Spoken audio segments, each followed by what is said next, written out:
ನಮಸ್ಕಾರ. ನಾನು ಭಾರತಿ ಅಜಯ್ ಆದಿತ್ಯ. ಎಲ್ರಿಗೂ ಆಧಾರದ ಸುಸ್ವಾಗತ. ಫ್ರೆಂಡ್ಸ್, ನಾನು ಬೇಸಿಕಲಿ ಬ್ಯೂಟಿಷಿಯನ್. ನಾನು ಮೋದಿಕೇರ್ಗೆ ಬರ್ಬೇಕಾದ್ರೆ ಗುಡ್ ಕ್ವಾಲಿಟಿ ಪ್ರಾಡಕ್ಟ್ಗೋಸ್ಕರನೇ ನಾನು ಮೋದಿಕೇರ್ಗೆ ಬಂದಿದ್ದು. ಅದರಲ್ಲೂ ಸ್ಕಿನ್ ಕೇರ್ ಪ್ರಾಡಕ್ಟ್ಸ್.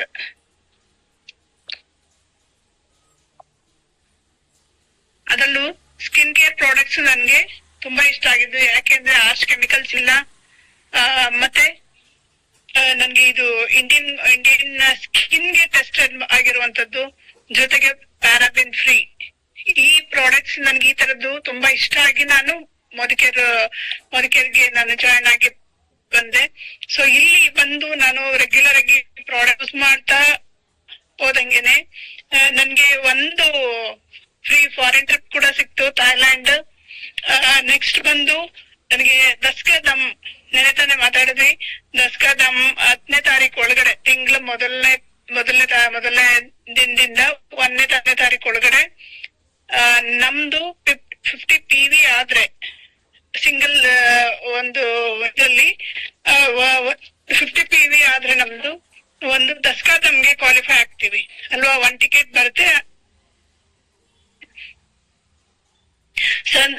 ನಂದು ರೆಗ್ಯುಲರ್ ಆಗಿ 50 PV ಅಂಡ್ 100 PV 50 PV ಅಥವಾ 100 PV ಕಂಪಲ್ಸರಿ ಆಗ್ತಾ ಇದೆ. ಸೊ ನನ್ಗೆ ಪರ್ಸನಲ್ ಯೂಸ್ಗೆ ಅಷ್ಟಾಗತ್ತೆ. ಸೊ ಅದ್ರಿಂದ ನನ್ಗೆ ಈಗ ಮಾತಾಡ್ತಾ ಇರೋ ನಂಗೆ ಫೋನ್ ಕೂಡ ನನ್ಗೆ ದಸ್ಕಾ ದಮ್ಮಲ್ಲಿ ನನ್ಗೆ ಗಿಫ್ಟ್ ಆಗಿ ಬಂದಿದ್ದು. ಸೊ ಅದಲ್ಲದೆ ನನ್ಗೆ 2 ನ್ಯಾಷನಲ್ ಟ್ರಿಪ್ ಕೂಡ ಫ್ರೀ.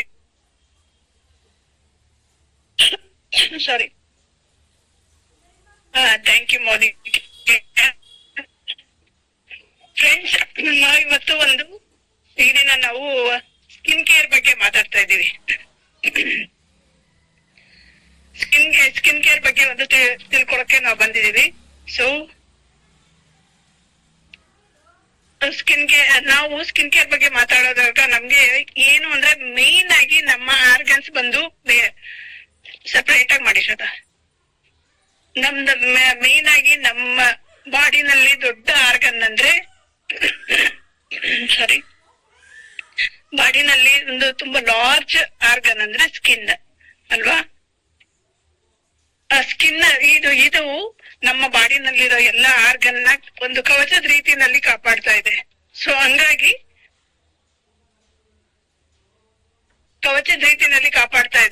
ಸೊ ಹಾಗಾಗಿ ನಮ್ದು ಸ್ಕಿನ್ ನ ತುಂಬಾ ಚೆನ್ನಾಗಿ ಇಟ್ಕೋಬೇಕಾಗಿರೋದು ನಮ್ ಕರ್ತವ್ಯ. ಅಂದ್ರೆ ಕ್ಲೀನ್ ಅಂಡ್ ಕ್ಲಿಯರ್ ಆಗಿ ಇಟ್ಕೊಳ್ಳೋದು. ಸೊ ಏನ್ ಮಾಡ್ತಾ ಇದೀವಿ ನಾವು ಕ್ಲೀನ್ ಅಂಡ್ ಕ್ಲಿಯರ್ ಆಗಿರ್ಬೇಕು ಅಂತಂದ್ರೆ ಪ್ರತಿದಿನ ಸ್ನಾನ ಮಾಡ್ತೀವಿ. ಓಕೆ, ಓವರ್ ಆಲ್ ಬಾಡಿನಲ್ಲಿ ಈಗ ಪ್ರತಿದಿನ ಸ್ನಾನ ಮಾಡಿದ್ರೆ ಸ್ಕಿನ್ ಕ್ಲೀನ್ ಆಗುತ್ತೆ. ಸೊ ಅದ್ರಲ್ಲಿ ಓವರ್ ಆಲ್ ಬಾಡಿನಲ್ಲಿ ನಮ್ಗೆ ಸ್ಕಿನ್ ಜಾಸ್ತಿ ಎಕ್ಸ್ಪೋಸ್ ಆಗೋದು ಯಾವುದು ಅಲ್ವಾ. ಫೇಸ್ ತುಂಬಾ ಚೆನ್ನಾಗಿ ಇಟ್ಕೊಂಡಿರ್ಬೇಕು. ಒಂದು ಗಾದೆ ಹೇಳ್ತಾರೆ, ಮುಖ ಶರೀರದ ಕನ್ನಡಿ ಅಂತ.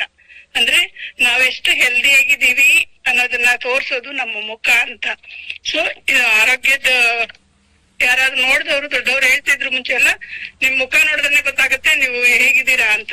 ಅಂದ್ರೆ ಆರೋಗ್ಯವಾಗಿದ್ದೀರಾ, ನಿಮ್ ಸ್ಕಿನ್ ಹೇಗಿದೆ, ನಿಮ್ದು ಬಾಡಿ ಹೇಗಿದೆ ಅಂತ. ಸೊ ಹಾಗಾಗಿ ನಾವು ನಮ್ಮ ಮುಖದ ಸ್ಕಿನ್ ಕೇರ್ ಬಗ್ಗೆ ತುಂಬಾ ಕಾಳಜಿ ವಹಿಸ್ಬೇಕು.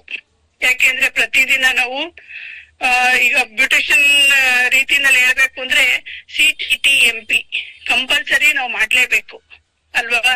ಅಂದ್ರೆ cleansing, toning, treatment, moisturiser and protection ಅಂತ. ಸೊ ನಾವಿಷ್ಟೂನು ಕಂಪಲ್ಸರಿಯಾಗಿ ನಾವು ಮಾಡ್ಲೇಬೇಕು. ಇದು ಪ್ರತಿದಿನ 2 ಬಾರಿ, ಬೆಳಗ್ಗೆ ಮತ್ತೆ ಸಾಯಂಕಾಲ ನಾವು ಸ್ಕಿನ್ ಕೇರ್ ನ ತುಂಬಾ ಚೆನ್ನಾಗಿ ಮಾಡ್ಕೊಂತ ಬಂದ್ರೆ ನಮ್ಮ ಮುಖದ ಸ್ಕಿನ್ ಅಲ್ಲಿ 50 to 60% ಕ್ಲೀನ್ ಆಗೋಗುತ್ತೆ. ಬೇರೆ ಪ್ರಾಬ್ಲಮ್ ಸ್ಕಿನ್ ಗೆ ಬರೋದೇ ಇಲ್ಲ. ಬೇಸ್ ನಿಂದಾನೆ ಅಂದ್ರೆ 18 years ಆಗಿದ ತಕ್ಷಣನೇ ಅವರು ರೆಗ್ಯುಲರ್ ಆಗಿ 18 to 20 years ಇಂದ CTMP, ಅವ್ರಿಗೆ CTT ಬೇಕಾಗಿರಲ್ಲ, ಪ್ರೊಟೆಕ್ಷನ್ ಟ್ರೀಟ್ಮೆಂಟ್ ಬೇಕಾಗಿರಲ್ಲ. ಸೊ ಹಾಗಾಗಿ ಅವರು CTMP ಮಾಡ್ತಾ ಬಂದ್ರೆ ಸಾಕು, ಅವ್ರಿಗೆ ಸ್ಕಿನ್ ವಯಸ್ಸಾದ್ರೂನು ಅವ್ರ ಸ್ಕಿನ್ ತುಂಬಾ ಚೆನ್ನಾಗೆ ಇರುತ್ತೆ. ಸೊ ಇಲ್ಲ ಅಂದ್ರೆ ಅಟ್ಲೀಸ್ಟ್ ಒಂದು 30ಗಾದ್ರೂ ಶುರು ಮಾಡ್ಕೋಬೇಕು, 25-30ಗಾದ್ರೂ. ಅದು ಇಲ್ಲ ಅಂದ್ರೆ ಏನಾಗುತ್ತೆ, 30 ಮೇಲೆ ಅವ್ರಿಗೆ ಪ್ರಾಬ್ಲಮ್ ಶುರು ಆಗ್ತಾ ಹೋಗುತ್ತೆ ಸ್ಕಿನ್ ಅಲ್ಲಿ. ಸೊ ಇದು ಆಲ್ಮೋಸ್ಟ್ ಎಲ್ರಿಗೂ ಸ್ಕಿನ್ ತುಂಬಾ ರಿಂಕಲ್ಸ್ ಬರ್ತಾ ಹೋಗುತ್ತೆ, ಪಿಂಪಲ್ಸ್ ಬಿಲೋ 18 ಅಲ್ಲೇ ಇರುತ್ತೆ. ಸೊ ಇದು ನಮ್ಮ ಸ್ಕಿನ್ ನಲ್ಲಿ ನಮ್ಮ ಗ್ಲೋನೆಸ್ ಕಡಿಮೆ ಆಗ್ತಾ ಹೋಗ್ಬಿಡುತ್ತೆ. ಸೊ ಈಗ ನಾವು ಸ್ಕಿನ್ ಅಲ್ಲಿ ಒಂದು 4 ಟೈಪ್ ನಾವು ವಿಂಗಡಣೆ, skin dry skin, oily skin and combination skin ಅಂತ, ಆಯ್ತಾ. ನಾವು ಯಾವಾಗ್ಲೂ ಸ್ಕಿನ್ ಏನೇ ಆದ್ರೂ ಪ್ರತಿದಿನ CTTMP ಕಾಮನ್ ಆಗಿ ಮಾಡ್ತಾ ಬಂದ್ರೆ ನಮ್ಮ ಸ್ಕಿನ್ ಮೇಲೆ ಯಾವುದೇ ತೊಂದ್ರೆ, ಅಂದ್ರೆ ಪೊಲ್ಯೂಷನ್ ಇಂದ ತೊಂದ್ರೆ ಆಗಿರ್ಬೋದು, ಎನ್ವೈರನ್ಮೆಂಟ್ ಇಂದ ಆಗಿರ್ಬೋದು, ಮತ್ತೆ ಇರೆಗ್ಯುಲರ್ CTTMP ಮಾಡೋದ್ರಿಂದ ನಮ್ಮ ಸ್ಕಿನ್ ಹಾಳಾಗ್ತಾ ಹೋಗ್ತಾ ಇರುತ್ತೆ. ಸೊ ಇದನ್ನ ಯಾಕೆ ಹಾಳಾಗುತ್ತೆ ಅಂತಂದ್ರೆ, ನಾವು ಇರೆಗ್ಯುಲರ್ ಆಗಿ ಮಾಡ್ತಾ ಹೋದಾಗ ನಮ್ ಸ್ಕಿನ್ ಅಲ್ಲಿ ಡರ್ಟ್ ಅಂದು ಇದು ಕೂತ್ಕೊಳ್ಳುವಾಗ ನಮ್ಗೆ ಸ್ಕಿನ್ ಹಾಳಾಗ್ತಾ ಹೋಗುತ್ತೆ. ಸೊ ಇದ್ರಲ್ಲಿ ಸುಮಾರು ನಮ್ಮ ಇದರಲ್ಲಿ ಏನು Modi care skin care products ಅಲ್ಲಿ ಸುಮಾರು ರೇಂಜ್ ಪ್ರಾಡಕ್ಟ್ಸ್ ಇದಾವೆ. ಅದರಲ್ಲಿ ನಾವು ಈ ದಿನ provide skin urban colour range ನಾವು ಅದ್ರ ಬಗ್ಗೆ ತಿಳ್ಕೊಳ್ಳೋಣ. ಇದು ಮೇನ್ ಆಗಿ ಮೋದಿ ಕೇರ್ ನಲ್ಲಿ ಪಿಗ್ಮೆಂಟೇಶನ್ ಗೆ ನಮ್ಗೆ ಇದು ಒಂದು ಪ್ರೀಮಿಯಂ ರೇಂಜ್, ಪಿಗ್ಮೆಂಟೇಶನ್ ನ ಕಡಿಮೆ ಮಾಡೋದಕ್ಕೆ ಪ್ರೀಮಿಯಂ ರೇಂಜ್ ಇದು. ಇದನ್ನ ಯೂಸ್ ಮಾಡ್ತಾ ಬಂದ್ರೆ ನಮ್ ಸ್ಕಿನ್ ರೇಡಿಯಂಟ್ ಲುಕ್ ಪಡಿಬಹುದು. ಈಗ ನಿಮ್ಗೆ ಯಾರ್ಯಾರ ಸ್ಕಿನ್ ಅಲ್ಲಿ ಪಿಗ್ಮೆಂಟೇಶನ್ ಶುರುವಾಗ್ತಿದೆ ಅಥವಾ ಆಲ್ರೆಡಿ ಪಿಗ್ಮೆಂಟೇಶನ್ ಬಂದಿದೆ, ಈಗ ಶುರುವಾಗ್ತಾ ಇರೋರು ಮತ್ತೆ ಆಲ್ರೆಡಿ ಪಿಗ್ಮೆಂಟೇಶನ್ ಬಂದಿರೋರು, ಇದ್ರ ಬಗ್ಗೆ ನಾವು ಈ ಪ್ರೋವೈಟ್ ನ ಯೂಸ್ ಮಾಡೋದ್ರಿಂದ, ಈ ಪ್ರಾಡಕ್ಟ್ ಯೂಸ್ ಮಾಡ್ತಾ ಬರೋದ್ರಿಂದ ಅದರಿಂದ ಪರಿಹಾರ ಪಡಿಬಹುದು. ಅಂದ್ರೆ ಪಿಗ್ಮೆಂಟೇಶನ್ ಇಂದ ನಮ್ಗೆ ಕ್ಲಿಯರ್ ಆಗ್ತಾ ಹೋಗುತ್ತೆ. ಸೊ ಪಿಗ್ಮೆಂಟೇಶನ್ ಇರೋರಿಗೆ ಖುಷಿ ಆಗ್ತಾ ಇದೆಯಲ್ವಾ? ಸೊ ನಮ್ಮಲ್ಲೂ ಈ ತರ ಪ್ರಾಡಕ್ಟ್ ಇದೆಯಲ್ಲ ಅಂತ. ಸೊ ಇದಕ್ ಮುಂಚೆ ತಿಳ್ಕೊಳ್ಳೋಣ ಪಿಗ್ಮೆಂಟೇಶನ್ ಯಾಕೆ ಬರುತ್ತೆ ಅಂತ. ಇದಕ್ಕೆ ಹಲವಾರು ಕಾರಣ ಇರ್ಬೋದು. ಒಂದು ಕೆಮಿಕಲ್ ಅಂದ್ರೆ ಅಜೀರ್ಣದಿಂದ ಉಂಟಾಗುವಂತ ಮಲಬದ್ಧತೆಯಿಂದ ಇದು ಕೆಲವೊಂದು ಕೆಮಿಕಲ್ ಹೇರ್ ಡೈ ಯೂಸ್ ಮಾಡೋದ್ರಿಂದನೂ ಬರುತ್ತೆ. ಇನ್ನೊಂದು ಕೆಲವೊಂದು ಮಾನಸಿಕ ತೊಂದರೆಯಿಂದ ಬರುತ್ತೆ. ಕೆಲವು ಸಂದರ್ಭದಲ್ಲಿ ಈ ಏನು ಹಾರ್ಮೋನಲ್ ಇಂಬ್ಯಾಲೆನ್ಸ್ ಇಂದ PCOD ಈ ತರದ ಪ್ರಾಬ್ಲಮ್ ಇಂದ ಕೂಡ ಪಿಗ್ಮೆಂಟೇಶನ್ ಶುರುವಾಗುತ್ತೆ. ಸೊ ಇದಲ್ಲದೆ ಪಿಗ್ಮೆಂಟೇಶನ್ ಇಲ್ಲದೆ ಆದ್ರೆ ಮುಂಚೆ ಈ ತರ ಬ್ರೈಟ್ ಆಗಿರಲ್ಲ. ಒಂಥರ ಸ್ಕಿನ್ ಪಿಗ್ಮೆಂಟೇಶನ್ ಬಂದ ತಕ್ಷಣ ಒಂಥರ ಸ್ಕಿನ್ ಡಲ್ ಆಗ್ತಾ ಹೋಗುತ್ತೆ. ಮತ್ತೆ ಇದಲ್ಲದೆ ಬ್ಲಾಕ್ ಸ್ಪಾಟ್ ಬರ್ತಾ ಇರುತ್ತೆ, ಅನ್ಈವನ್ ಸ್ಕಿನ್ ಇರುತ್ತೆ, ಸನ್ ಡ್ಯಾಮೇಜ್ ಆಗ್ತಾ ಇರುತ್ತೆ. ಸನ್ ಡ್ಯಾಮೇಜ್ ಇಂದನೂ ಕೂಡ ಸ್ಕಿನ್ ಹಾಳಾಗಿರುತ್ತೆ. ಇಂಥವ್ರಿಗೆ ಒಂದು ಉತ್ತಮವಾದ ಪ್ರಾಡಕ್ಟ್ ಅಂತಾನೆ ನಾವ್ ಹೇಳ್ಬೋದು.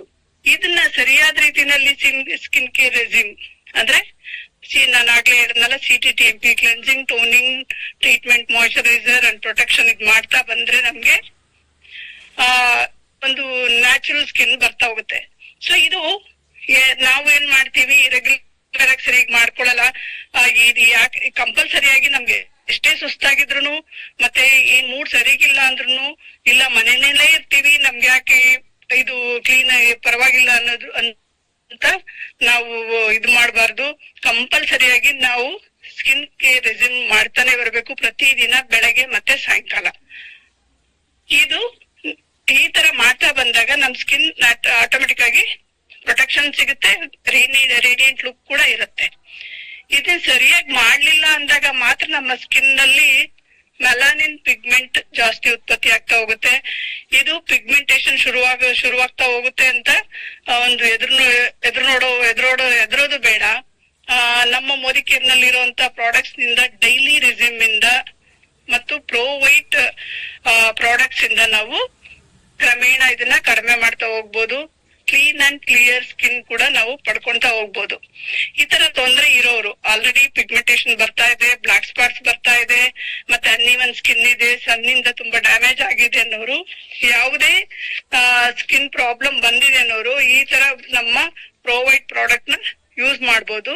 ಯೂಸ್ ಮಾಡಕ್ ಮುಂಚೆ ನನ್ನ ಒಂದು ಎಕ್ಸ್ಪೀರಿಯನ್ಸ್ ಅಲ್ಲಿ ನಾವು ನಾನು ಆಗ್ಲೇ ಹೇಳಿದೆ, ನಮ್ಮ ಸ್ಕಿನ್ ಬಾಡಿ ಒಳಗಡೆ ನಮ್ಮ ಏನು ಎಲ್ಲ ಆರ್ಗನ್ಸ್ ಸರಿಯಾಗಿ ವರ್ಕ್ ಮಾಡ್ತಾ ಇದ್ದಾವ, ಸ್ಕಿನ್ ಒಳಗಡೆಯಿಂದ ಕ್ಲೀನ್, ಬಟ್ ಹೊಟ್ಟೆನಲ್ಲಿ ಕ್ಲೀನ್ ಆಗಿಲ್ಲ ಅಂದ್ರೂ ಕೂಡ ಅದು ನಮ್ಮ ಸ್ಕಿನ್ ಮೇಲೆ ತೋರಿಸುತ್ತೆ ಅಂತ.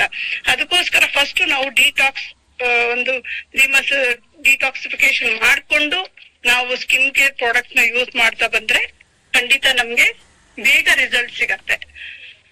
ಇದರಲ್ಲಿ ನಂತರ ಮೇನ್ ಆಗಿ daily skin care, weekly skin care, ಮತ್ತೆ ಅದ್ರ ಜೊತೆಗೆ ಪ್ರಾಪರ್ ಫುಡ್ ಸಪ್ಲಿಮೆಂಟ್ಸ್ ಕೂಡ ನಮ್ಗೆ ಬೇಕು. ಯಾಕೆಂದ್ರೆ ಪ್ರತಿದಿನ ನಾವು ತರಕಾರಿ, ಹಣ್ಣು, ಹಾಲು ಇದೆಲ್ಲ ನಾವು ಕಂಪಲ್ಸರಿಯಾಗಿ ತಗೋಬೇಕು. ಕರೆಕ್ಟ್ ಆಗಿ ತಗೊಳ್ಳಿಲ್ಲ ಅಂದಾಗ ನಮ್ಗೆ ಏನು ಹೆಲ್ತ್ ಇಂಬ್ಯಾಲೆನ್ಸ್ ಆಗತ್ತೆ. ಆವಾಗ ಇದರಲ್ಲಿ ಸ್ಕಿನ್ ಪ್ರಾಬ್ಲಮ್ ಖಂಡಿತ ಹೋಗ್ತಾ ಹೋಗುತ್ತೆ. ಇದರಿಂದ ನಾವು ಫುಡ್ ಸಪ್ಲಿಮೆಂಟ್ಸ್ ಬೇಕಾಗಿದ್ ಕರೆಕ್ಟ್ ಆಗಿ ಫುಡ್ ಸಪ್ಲಿಮೆಂಟ್ಸ್ ಮತ್ತೆ ಡೈಲಿ ಮತ್ತೆ ವೀಕ್ಲಿ ರೆಸ್ಯೂಮ್ ಮಾಡ್ತಾ ಬಂದ್ರೆ ಖಂಡಿತ ನಮ್ಗೆ ಒಳ್ಳೆ ರಿಸಲ್ಟ್ ಸಿಗುತ್ತೆ. ಅದ್ರಲ್ಲಿ ಈಗ ನೋಡೋಣ ಪ್ರೋ ವೈಟ್ ರೇಂಜ್. ನಾಗ್ಲೇ ಹೇಳಿದೆ ನಮ್ಮ ಮುದುಕರ್ಲಿರುವಂತ ಪ್ರೋ ವೈಟ್ ರೇಂಜ್ ಪ್ರಾಡಕ್ಟ್ಸ್ ನಲ್ಲಿ ಇದು ಲೇಟೆಸ್ಟ್ ಟೆಕ್ನಾಲಜಿಯಿಂದ ತಯಾರಾಗಿರುವಂತದ್ದು. ಇದು ನಾವು ತಯಾರು ಮಾಡೋದ್ರಿಂದ ನಮ್ ಸ್ಕಿನ್ಗೆ ನ್ಯಾಚುರಲ್ ಮತ್ತೆ ರೇಡಿಯಂಟ್ ಗ್ಲೋನ ಕೊಡುತ್ತೆ. ಇದ್ರಲ್ಲಿರೋ ಇಂಗ್ರೀಡಿಯೆಂಟ್ಸ್ ಇದೆ ಏನಂದ್ರೆ ಮಲ್ಬರಿ ಎಕ್ಸ್ಟ್ರಾಕ್ಟ್ಸ್ ಇದೆ, ಮತ್ತೆ ಶಿಯಾ ಬಟರ್, ಅವಕಾಡೋ ಎಕ್ಸ್ಟ್ರಾಕ್ಟ್ ಇದೆ, ವಿಟಮಿನ್ ಇ ಇದೆ. ಇದಲ್ಲದೆ ನಿಯಾಸಿನಮೈಡ್ ಅಂತ ಒಂದು ಅಂಶ ಇದ್ರಲ್ಲಿದೆ, ಮತ್ತೆ ಹೈಲುರಾನಿಕ್ ಆಸಿಡ್. ಇವೆರಡು ಇರೋದ್ರಿಂದ ಇದು ನಿಯಾಸಿನಮೈಡ್ ಏನಾಗುತ್ತೆ, ನಮ್ಗೆ ಮೆಲಾನಿನ್ ಪ್ರೊಡಕ್ಷನ್ ನ ಕಡಿಮೆ ಮಾಡುತ್ತೆ. ಸೊ ಅದರಿಂದ ಕಡಿಮೆ ಉತ್ಪತ್ತಿ ಆಗೋದನ್ನ ಕಡಿಮೆ ಮಾಡುತ್ತೆ. ಸೊ ಅದ್ರ ಜೊತೆಗೆ ಹೈಲುರಾನಿಕ್ ಆಸಿಡ್ ಬಂದು ನಮ್ಮ ಸ್ಕಿನ್ ನಲ್ಲಿ ಬ್ರೈಟ್ನೆಸ್ ಅಂದ್ರೆ ಮಾಯಿಶ್ಚರೈಸರ್ ಕಂಟೆಂಟ್ಸ್ ಕರೆಕ್ಟ್ ಆಗಿರುವಂತೆ ನೋಡ್ಕೊಳುತ್ತೆ. ಸೊ ಹಂಗಾಗಿ ನಾವು ಈ ಆಕ್ಟಿವ್ ಇಂಗ್ರೀಡಿಯೆಂಟ್ಸ್ ಇರೋದ್ರಿಂದ ನಮ್ಮ ಸ್ಕಿನ್ಗೆ ಕ್ವಿಕ್ ಆಗಿ ಅಬ್ಸರ್ವ್ ಆಗತ್ತೆ. ಏನು ಸ್ಕಿನ್ ನಲ್ಲಿ ಏನೇನು ಡೆವಲಪ್ ಆಗ್ತಾ ಇರುವಂತ ಮೆಲಾನಿನ್ ಪ್ರಾಡಕ್ಟ್ ಮತ್ತೆ ಸ್ಪಾಟ್ ಇದನ್ನ ಏನೇನು ಬ್ಲಾಕ್ ಸ್ಪಾಟ್ಸ್ ಇರೋದನ್ನೆಲ್ಲ ಸ್ಟಾಪ್ ಮಾಡ್ತಾ ಹೋಗುತ್ತೆ. ಮೆಲಾನಿನ್ ಕಡಿಮೆ ಆಗ್ತಾ ಇದ್ದಂತೆ ಆಟೋಮೆಟಿಕಲಿ ಸ್ಕಿನ್ ಬ್ರೈಟ್ ಆಗ್ತಾ ಬರುತ್ತೆ. ಫ್ಲಾಲೆಸ್ ರೇಡಿಯನ್ಸ್ ಲುಕ್ ಕೂಡ ಕೊಡುತ್ತೆ. ಸೊ ಇಷ್ಟು ಕೀ ಇಂಗ್ರೀಡಿಯೆಂಟ್ಸ್ ಅವಾಗ್ಲೇ ನೋಡಿದ್ವಿ. ಅಂದ್ರೆ ಶಿಯಾ ಬಟರ್, ಮಲ್ಬರಿ ಎಕ್ಸ್ಟ್ರಾಕ್ಟ್, ಮತ್ತೆ ವಿಟಮಿನ್ ಇ, ಅವಕಾಡೋ, ನಿಯಾಸಿನಮೈಡ್ ಮತ್ತೆ ಇವೆಲ್ಲ ಸ್ಕಿನ್ ನಲ್ಲಿ ತುಂಬಾ ಡೆವಲಪ್ ಆಗ್ತಾ ಇರೋ ಮೆಲಾನಿನ್ ಕಂಟ್ರೋಲ್ ಮಾಡ್ತಾ ಹೈಲುರಾನಿಕ್ ಆಸಿಡ್ ಬಂದು ನಮ್ಮ ಸ್ಕಿನ್ ನಲ್ಲಿ ಹೈಡ್ರೇಷನ್ ಕೊಡ್ತಾ ಹೋಗುತ್ತೆ ಅಂತ ಹೇಳಿದ್ನಲ್ವಾ. ಇದ್ರಿಂದ ನಮ್ಗೆ ರಿಸಲ್ಟ್ ಏನು ನೋಡೋದಾದ್ರೆ, ನಮ್ಗೆ ಏನೇನ್ ರಿಸಲ್ಟ್ ಸಿಗತ್ತೆ ಅನ್ನೋದಾದ್ರೆ, ನಾವು ಇದನ್ನ ಯೂಸ್ ಮಾಡಿದ ಅಟ್ಲೀಸ್ಟ್ ಒಂದು ಒಂದು ಸರ್ವೆ ಪ್ರಕಾರ ಇದನ್ನ ಯೂಸ್ ಮಾಡಿರೋ 100 ಜನರಲ್ಲಿ 70% ಜನಕ್ಕೆ ಸ್ಕಿನ್ ಕೇರ್ ಬ್ರೈಟ್ನೆಸ್ ಬಂದಿದೆ ಅಂತ. ಬ್ರೈಟ್ ಅಂದ್ರೆ ರೇಡಿಯಂಟ್ ಲುಕ್ ಇದೆ ಅಂತ. ಹಾಗೆ ಇನ್ನೊಂದು 100 ಜನರಲ್ಲಿ 85 ಜನಕ್ಕೆ ಸ್ಕಿನ್ ಡೀಪ್ ಆಗಿ ಹೈಡ್ರೇಟೆಡ್ ಆಗಿದೆ ಅಂತ, ಅಂದ್ರೆ ಸಾಫ್ಟ್ ಅಂಡ್ ಸಫಲ್ ಆಗಿದೆ ಅಂತ. ಹಾಗಾಗಿ ನಮ್ಗೆ ಯೂಸ್ ಮಾಡಕ್ಕೆ ಭಯ ಇಲ್ಲ. ನಾವ್ ಯಾರಿಗಾದ್ರು ಕೊಡ್ಬೇಕಾದ್ರೆ ಮತ್ತೆ ಯೂಸ್ ಮಾಡ್ಬೇಕಾದ್ರೆ ಯಾವ್ದೇ ರೀತಿ ಭಯ ಪಡ್ಬೇಕಾಗಿಲ್ಲ. ಇದು ಪ್ರೋ ವೈಟ್ ರೇಂಜ್ ಅಲ್ಲಿ 4-in-1 ಅಂದ್ರೆ 4 ಪ್ರಾಡಕ್ಟ್ಸ್ ಇದೆ. ಅದ್ರಲ್ಲಿ ಮೊದಲು ಫ್ರೆಶ್ ರೇಡಿಯನ್ಸ್ ಡೇ ಕ್ರೀಮ್ ನ ನಾವು ನೋಡೋಣ. ಇದು ಡೇ ಕ್ರೀಮ್ ವಿತ್ SPF 15 ಇದೆ. ಅಂದ್ರೆ SPF ಅಂದ್ರೆ ಏನ್ ಗೊತ್ತಾ, ಸನ್ ಪ್ರೊಟೆಕ್ಷನ್ ಫ್ಯಾಕ್ಟರ್ ಅಂತ. ಇದು ಕ್ರೀಮ್ ಜೊತೆಗೇನೆ ನಮ್ಗೆ SPF 15 ಕೂಡ ಮಿಕ್ಸ್ ಆಗಿದೆ. ಆದ್ರೆ ನಾವು ಹೊರಗಡೆ ಇದು SPF 15 ಹೆಂಗೆ ಅಂತಂದ್ರೆ ನಮ್ಗೆ 1 SPF ಗೆ 10 ಮಿನಿಟ್ಸ್ ಅಂತ. ಅಂದ್ರೆ 10 ಮಿನಿಟ್ಸ್ ಅಂದ್ರೆ ಎಷ್ಟಾಯ್ತು, 15 ಅಲ್ಲಿ ಆಲ್ಮೋಸ್ಟ್ ಒಂದು 2-2.5 ಗಂಟೆ ನಮ್ಗೆ 2.5 hours ನಮ್ಗೆ ಅದ್ರ ಪ್ರೊಟೆಕ್ಷನ್ ಇರುತ್ತೆ. ಆದ್ರೆ ದಿನ ಇಡೀ 7-8 ಗಂಟೆ ನಾವು ಹೊರಗಡೆ ಇರ್ಬೇಕಂದಾಗ, ಸನ್ನಿಂದ ನಮ್ಗೆ ಪ್ರೊಟೆಕ್ಷನ್ ಬೇಕು ಅಂದಾಗ ಎಕ್ಸ್ಟ್ರಾ ನಾವು SPF 30 or 50 ಕಂಪಲ್ಸರಿ ಆಗಿ ಯೂಸ್ ಮಾಡ್ಲೇಬೇಕು. ಬರೀ ಕ್ರೀಮ್ ಅಲ್ಲಿ ಇರೋದು ಸಾಕು ಅಂತ ಬಿಡಕ್ಕೆ ಸಾಧ್ಯ ಇಲ್ಲ. ಡೇ ಕ್ರೀಮ್ ಇಂದ ಡೈಲಿ ಮಾಯಿಶ್ಚರೈಸಿಂಗ್ ಆಗುತ್ತೆ, ಸ್ಕಿನ್ ಹೈಡ್ರೇಷನ್ ಕಾಪಾಡುತ್ತೆ, ಓವರ್ ಆಲ್ ಸ್ಕಿನ್ ಗೆ ಕ್ಲಾರಿಟಿ ಇದ್ರಲ್ಲಿ ಕೊಡುತ್ತೆ.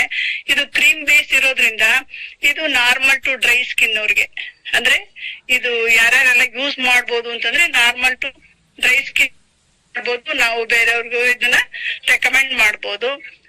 ಇದು ಮಲ್ಬೆರಿ ಮತ್ತೆ ಶಿಯಾ ಬಟರ್, ಅವಕಾಡೋ ಎಕ್ಸ್ಟ್ರಾಕ್ಟ್ ಇರೋದ್ರಿಂದ ಪ್ಯೂರ್ ವೆಜಿಟೇರಿಯನ್, ಯಾವುದೇ ರೀತಿಯಾದ ಪ್ರಾಣಿ ಕೊಬ್ಬನ್ನು ಇದ್ರಲ್ಲಿ ಬಳಸಿಲ್ಲ. ಹಂಗಾಗಿ ನಮ್ಗೆ ಭಯ ಇಲ್ಲ ಯಾರಿಗೆ ಕೊಡ್ಬೇಕಾದ್ರೂ. ಸ್ಕಿನ್ ಬ್ರೈಟ್ ಮತ್ತೆ ಸ್ಕಿನ್ ನಮ್ದಾಗ್ತಾ ಹೋಗುತ್ತೆ.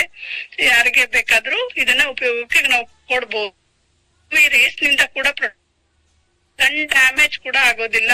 ಆಗಿದ್ರೆ ಅದನ್ನ ರಿಪೇರ್ ಮಾಡುತ್ತೆ. ಇದು ಡೇ ಕ್ರೀಮ್ ಯೂಸ್ ಮಾಡೋದು ಹೇಗೆ? ಯೂಸ್ ಮಾಡ್ಬೇಕಾದ್ರೆ ನಾವು ಪ್ರತಿದಿನ ಕ್ಲೆನ್ಸಿಂಗ್, ಟೋನಿಂಗ್ ಮತ್ತೆ ಟ್ರೀಟ್ಮೆಂಟ್ ಏನು ಸೆರಮ್ ಇದೆ, ಇದರಲ್ಲಿ ಸೆರಮ್ ಯೂಸ್ ಮಾಡಿ ನಂತರನೇ ಇದನ್ನ ಅಪ್ಲೈ ಮಾಡ್ಬೇಕು. ಹಾಗಾಗಿ ಆತರ ಅಪ್ಲೈ ಮಾಡಿದಾಗ್ಲೇ ನಮ್ಗೆ ಸ್ಕಿನ್ಗೆ ಕರೆಕ್ಟ್ ಆಗಿ ಅಬ್ಸರ್ವ್ ಆಗೋದು. ನಮ್ಗೆ ಸೆರಮ್ ಯೂಸ್ ಮಾಡೋದ್ರಿಂದ ಕ್ರೀಮ್ ಇಮಿಡಿಯೇಟ್ ಆಗಿ ಅಬ್ಸರ್ವ್ ಆಗೋದಕ್ಕೆ, ಸ್ಕಿನ್ ಅಬ್ಸರ್ವ್ ಆಗೋದಕ್ಕೆ ಸಾಧ್ಯ ಆಗುತ್ತೆ. ಇದು ನಾರ್ಮಲ್ ಟು ಡ್ರೈ ಸ್ಕಿನ್ಗೆ ನಾವು ಡೇ ಕ್ರೀಮ್ ನ ಯೂಸ್ ಮಾಡ್ಬೋದು, ರೆಕಮೆಂಡ್ ಮಾಡ್ಬೋದು. ಸೊ ನೆಕ್ಸ್ಟ್ ಇವ್ರಿಗೆ ಡ್ರೈ ಸ್ಕಿನ್ ಅವ್ರಿಗೆ ಆಯ್ತು, ಆಯಿಲಿ ಸ್ಕಿನ್ ನಾರ್ಮಲ್ ಸ್ಕಿನ್ ಅವ್ರಿಗೆ ಆಯ್ತು. ಈಗ ಆಯಿಲಿ ಸ್ಕಿನ್ ಇರೋರು ಇದನ್ನ ಯೂಸ್ ಮಾಡಿದ್ರೆ ಆಯಿಲಿಂಗ್ ಇರುತ್ತೆ, ನಮ್ಗೆ ಒಂಥರ ಏನದು ಎಣ್ಣೆ ಬಂದಂಗ ಆಗ್ತಾ ಇರುತ್ತೆ ಸ್ಕಿನ್ ಅಲ್ಲಿ ಅಂತ ಕಷ್ಟ ಪಡ್ತಾ ಇರ್ತಾರೆ. ಸೊ ಅದಕ್ಕೆ ಬೇರೆ ಇದೆ. ಇದು ಕಾಂಬಿನೇಷನ್ ಮತ್ತೆ ಆಯಿಲಿ ಸ್ಕಿನ್ ಅವ್ರಿಗೆ ಫ್ರೆಶ್ ರೇಡಿಯನ್ಸ್ ಡೇ ಲೋಷನ್ ಇದೆ. ಇದನ್ನ ನಾವು ಯಾರೆಲ್ಲ ಆಯಿಲಿ ಸ್ಕಿನ್ ಇದೆ, ಕಾಂಬಿನೇಷನ್ ಸ್ಕಿನ್ ಇದೆ, ಅವ್ರಿಗೆ ನಾವು ಇದನ್ನ ಕೊಡ್ಬೋದು. ಯಾಕೆ ಅಂತಂದ್ರೆ ಇದು ಲೈಟ್ ವೆಯ್ಟ್ ಆಗಿದೆ, ವಾಟರ್ ಬೇಸ್ ಇದೆ, ಸ್ಕಿನ್ ಅಲ್ಲಿ ತುಂಬಾ ಆಯಿಲಿಂಗ್ ಆಗೋದಿಲ್ಲ, ಮತ್ತೆ ಸ್ಕಿನ್ ರೇಡಿಯನ್ಸ್ ಗೆ ಎಫೆಕ್ಟಿವ್ ಬೂಸ್ಟರ್ ಅಂತಾನೆ ಇದನ್ನ ಬೂಸ್ಟರ್ ಆಗಿ ವರ್ಕ್ ಆಗುತ್ತೆ ಅಂತಾನೆ ಹೇಳ್ಬೋದು. ಇದ್ರಲ್ಲೂ ಕೂಡ SPF 15 ಕೂಡ ಇದೆ. ಸೊ ಸೇಮ್ ಇಂಗ್ರೀಡಿಯೆಂಟ್ಸ್ ಇರೋದ್ರಿಂದ, ಅಂದ್ರೆ ಮಲ್ಬರಿ ಎಕ್ಸ್ಟ್ರಾಕ್ಟ್ ಆಗ್ಬೋದು, ಏನು ಅವಕಾಡೋ ಅಂಡ್ ವಿಟಮಿನ್ ಇ ಇದೆ. ಪ್ರತಿಯೊಂದನ್ನು ಡೇ ಕ್ರೀಮ್ ಅಲ್ಲಿ ಏನಿದೆ ಅದೇ ಈ ಲೋಷನ್ ಅಲ್ಲಿ ಕೂಡ ಇದೆ, SPF 15 ಕೂಡ ಇದೆ. ಸೊ ಇದನ್ನ ಯೂಸ್ ಮಾಡೋದ್ರಿಂದ ನಮ್ಗೆ ಆಯಿಲಿ ಸ್ಕಿನ್ ಅವ್ರಿಗೆ ತುಂಬಾ ಆಯಿಲಿಂಗ್ ಕಾಣಿಸಲ್ಲ, ಮತ್ತೆ ಫೇಸ್ ಅಲ್ಲಿ ತುಂಬಾ ಚೆನ್ನಾಗಿ ರೇಡಿಯಂಟ್ ಲುಕ್ ಕೊಡುತ್ತೆ. ಇದನ್ನ ಈಗ ಅಪ್ಲೈ ಮಾಡೋದು, ಇದು ಕೂಡ ನಿಮ್ಗೆ ಪ್ರತಿಯೊಂದು ಇಂಗ್ರೀಡಿಯೆಂಟ್ ಸೇಮ್ ಇರೋದ್ರಿಂದ ನಿಮ್ಗೆ ಸೇಮ್ ವರ್ಕ್ ಆಗುತ್ತೆ ಸ್ಕಿನ್ ಮೇಲೆ. ಇದನ್ನು ಕೂಡ ಹೆಂಗ್ ಯೂಸ್ ಮಾಡೋದು? ಇದನ್ನು ಕಂಪಲ್ಸರಿ ಆಗಿ ಸ್ಕಿನ್ ಕ್ಲೆನ್ಸಿಂಗ್ ಮಾಡ್ಕೋಬೇಕು, ಟೋನಿಂಗ್ ಮಾಡ್ಕೋಬೇಕು, ಮತ್ತೆ ಸೆರಮ್ ಯೂಸ್ ಮಾಡ್ಬೇಕು. ಅಂಡ್ ದೆನ್ ಆಮೇಲೆ ನಾವು ಈ ಲೋಷನ್ ನ ಫೇಸ್ಗೆ ಅಪ್ಲೈ ಮಾಡ್ಕೋಬೇಕು. ಈ ರೀತಿ ಅಪ್ಲೈ ಮಾಡುವಾಗ ನಮ್ಗೆ ಸ್ಕಿನ್ ತುಂಬಾ ಚೆನ್ನಾಗಿ ಕ್ಲೀನ್ ಆಗಿರುತ್ತೆ. ಇದು ನಾವು ರೆಗ್ಯುಲರ್ ಆಗಿ ನಾವು ಯೂಸ್ ಮಾಡ್ತಾ ಬರ್ತಾ ಇದ್ದಾಗ ನಮ್ಗೆ ಸ್ಕಿನ್ ತುಂಬಾ ಚೆನ್ನಾಗಿ ರೇಡಿಯಂಟ್ ಲುಕ್ ಕೊಡ್ತಾ ಇರುತ್ತೆ. ಸೊ ಈಗ ಗೊತ್ತಾಯ್ತಲ್ವಾ, oily skin and combination skin ಇರೋರು ಇದು ಲೋಷನ್ ಯೂಸ್ ಮಾಡ್ಬೇಕು. ಡ್ರೈ ಸ್ಕಿನ್, ನಾರ್ಮಲ್ ಸ್ಕಿನ್ ಇರೋರು ನಾವು ಕ್ರೀಮ್ ನ ಯೂಸ್ ಮಾಡ್ಬೇಕು. ಯೂಸ್ ಮಾಡ್ಬೇಕಾದ್ರೆ ಯಾವುದೇ ರೀತಿಯಲ್ಲೂ ಡೈರೆಕ್ಟ್ ಆಗಿ ನಾವು ಅಪ್ಲೈ ಮಾಡ್ಬಿಡ್ಬಾರ್ದು. ಕ್ಲೆನ್ಸಿಂಗ್, ಟೋನಿಂಗ್ ಮಾಡ್ಕೊಂಡೆ ಸೆರಮ್ ಯೂಸ್ ಮಾಡಿನೇ ಕಂಪಲ್ಸರಿ ಯೂಸ್ ಮಾಡ್ತಾ ಬಂದ್ರೆ ಇದು ತುಂಬಾ ಬೇಗ ರಿಸಲ್ಟ್ ಕೊಡ್ತಾ ಬರುತ್ತೆ. ಸೊ ನಮ್ಗೆ ಸ್ಕಿನ್ ಅಲ್ಲಿ ಡರ್ಟ್ ಪೊಲ್ಯೂಷನ್ ನಾವು ಹೊರಗೆ ಹಾಕಿ ನಾವು ಹಚ್ಚಿದಾಗ್ಲೇ ನಮ್ಗೆ ಚೆನ್ನಾಗಾಗೋದು. ಇವೆರಡು ಕ್ರೀಮ್ ಆಯ್ತು. ಈಗ ನೆಕ್ಸ್ಟ್ ಬಂದು ಪ್ರೋ ವೈಟ್ ಸ್ಕಿನ್ ಕೇರ್ ಅಲ್ಲಿ ನಮ್ಗೆ ನೈಟ್ ಕ್ರೀಮ್ ಅಲ್ವಾ. ಈಗ ಡೇ ಕ್ರೀಮ್ ಆಯ್ತು, ಡೇ ಕ್ರೀಮ್ ಅಲ್ಲಿ ನಮ್ಗೆ 2 ಲೋಷನ್ ಮತ್ತೆ ಕ್ರೀಮ್ ಆಯ್ತು. ಮತ್ತೆ ಇದು ಪ್ರೋ ವೈಟ್ ನೈಟ್ ಕ್ರೀಮ್. ಯಾವಾಗ್ಲೂ ನಾವು ನಮ್ಗೆ ಏನು ಡೇ ಟೈಮ್ ಅಲ್ಲಿ ನಾವು ವರ್ಕ್ ಲೋಡ್ ಜಾಸ್ತಿ ಆಗಿರುತ್ತೆ, ತುಂಬಾ ಚೆನ್ನಾಗಿ ಅಲ್ಲಿ ಓಡಾಡ್ತಾ ಇರ್ತೀವಿ, ಆಕ್ಟಿವ್ ಆಗಿರ್ತೀವಿ. ಹಾಗೇನಾಗುತ್ತೆ ನಮ್ಗೆ ಸ್ಕಿನ್ ಮೇಲೆ ಅದೆಲ್ಲ ಡೇ ಕ್ರೀಮ್ ಮತ್ತೆ ಲೋಷನ್ ಹಚ್ಕೊಂಡು ಓಡಾಡ್ಬೋದು. ಅದೇ ರಾತ್ರಿ ನಮ್ಗೆ ವರ್ಕ್ ಸ್ಲೋ ಡೌನ್ ಆಗ್ಬಿಡತ್ತೆ ಅಲ್ವಾ. ನಾವ್ ಕೆಲ್ಸ ಮಾಡಲ್ಲ, ಮಲ್ಕೊಂತೀವಿ. ಅದೇ ರೀತಿ ನಮ್ಮ ಆರ್ಗನ್ಸ್ ಕೂಡ ಅಷ್ಟೊಂದು ವರ್ಕಿಂಗ್ ಇದಿರಲ್ಲ. ಆಗ ಸ್ಕಿನ್ ರಿಜ್ಯುನೇಟಿಂಗ್ ಮಾಡೋದಕ್ಕೆ ತುಂಬಾ ಟೈಮ್ ತಗೊಳತ್ತೆ. ಅವಾಗ ರಾತ್ರಿ ಅದಕ್ಕೆ ಆ ಕೆಲಸ ಮಾಡ್ತಾ ಹೋಗುತ್ತೆ. ಇದು ನೈಟ್ ಕ್ರೀಮ್ ಅಲ್ಲಿ ತುಂಬಾ ಬೆಸ್ಟ್ ಪ್ರಾಡಕ್ಟ್ ಅಂತಾನೆ ಹೇಳ್ಬೋದು. ಯಾಕೆಂದ್ರೆ ಸ್ಕಿನ್ ರಿಜ್ಯುನೇಟ್ ಮಾಡೋದಕ್ಕೆ ಇದು ತುಂಬಾ ಒಳ್ಳೆ ಕ್ವಾಲಿಟಿ ಪ್ರಾಡಕ್ಟ್ಸ್. ಇದು ನಾನ್ ಗ್ರೀಸಿ ಆಗಿದೆ, ಲೈಟ್ ವೆಯ್ಟ್ ಆಗಿದೆ. ಇದು ಕೂಡ ಅಡ್ವಾನ್ಸ್ಡ್ ವೈಟ್ನಿಂಗ್ ನೈಟ್ ಕ್ರೀಮ್ ಅಂತಾನೆ ಟ್ರೀಟ್ಮೆಂಟ್ ಕ್ರೀಮ್ ಅಂತಾನೆ ಹೇಳ್ಬೋದು. ಇದನ್ನು ನಾವು ಇದ್ರಲ್ಲೂ ಕೂಡ ಸೇಮ್ ಎಕ್ಸ್ಟ್ರಾಕ್ಟ್, ಮಲ್ಬರಿ ಎಕ್ಸ್ಟ್ರಾಕ್ಟ್ ಇದೆ, ಮತ್ತೆ ಶಿಯಾ ಬಟರ್ ಇದೆ, ಆಲ್ಮಂಡ್ ಆಯಿಲ್, ಮತ್ತೆ ಇದು ಐಲುರಾನಿಕ್ ಆಸಿಡ್ ಕೂಡ ಇದೆ. ಜೊತೆಗೆ ವಿಟಮಿನ್ ಇ ಇದೆಯಲ್ವಾ, ಡೇ ಕ್ರೀಮ್ ಅಲ್ಲೆಲ್ಲ ವಿಟಮಿನ್ ಇ ಅಷ್ಟೇ ಇದೆ, ಆದ್ರೆ ಇದ್ರಲ್ಲಿ ವಿಟಮಿನ್ ಇ ನೈಟ್ ಕ್ರೀಮ್ ಅಲ್ಲಿ ವಿಟಮಿನ್ ಎ ಕೂಡ ಆಡ್ ಮಾಡಿದ್ದಾರೆ. ಇದು ಆಂಟಿ ಆಕ್ಸಿಡೆಂಟ್ ಆಗಿ ನಮ್ಗೆ ಸ್ಕಿನ್ಗೆ ಆಂಟಿ ಆಕ್ಸಿಡೆಂಟ್ ಆಗಿ ವರ್ಕ್ ಮಾಡುತ್ತೆ.